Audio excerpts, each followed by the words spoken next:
Hey, Charlie. I say, hey, forget, right? Charlie, this song, they live rent free for my brain. I did bed with.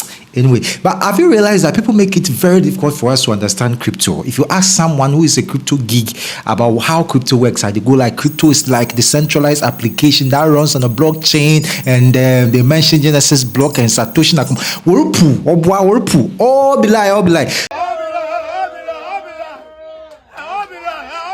Charlie, today I want to break down crypto for the average Joe. I mean, something relatable to all of us. We all use mobile money, right? If you want to send money via MTN Mobile Money, which network are you going to use? Are you going to use MTN Mobile Money, right? If you want to send someone Telcel Cash, which network are you going to use? Telcel, right? And if you want to send someone AirtelTigo Cash, which network are you going to use? You're going to use the AirtelTigo network, right? But the issue is, with all these networks, right, they are centralized. When we say something is centralized, it means it is owned and controlled by institution or state. So as you can see, all these networks, it belongs to their respective owners. That's why sometimes you want to send money to someone, and your attempt to send the money, they tell you that you can't send the money. When you call this network, they tell you that, oh, someone reported you, and they are trying to do cashback and all that, so you are trying to investigate. You get your money in 15 days, because it is owned and controlled by them, so they can decide when and how you can send money. It's simple as that. Even though it's your own money, they control the network through which you can send or receive money. So it's centralized, all right?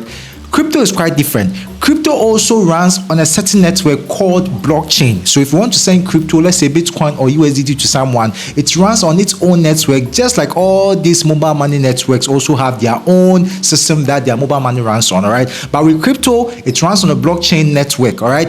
And with that, it is decentralized. When you say something decentralized, it is quite opposite to centralized, which means it is not owned and controlled by any state or government.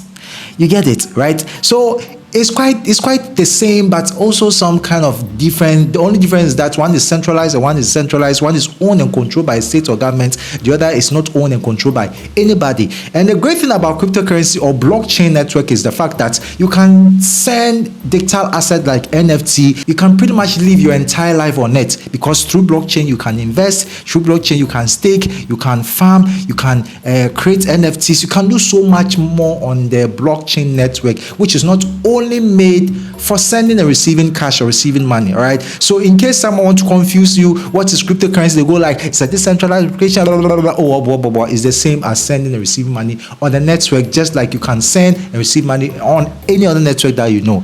I be this one, Charlie. It be simple mathematics. Anyway, make I go back to my favorite track. Hey, I'll see you in the next video.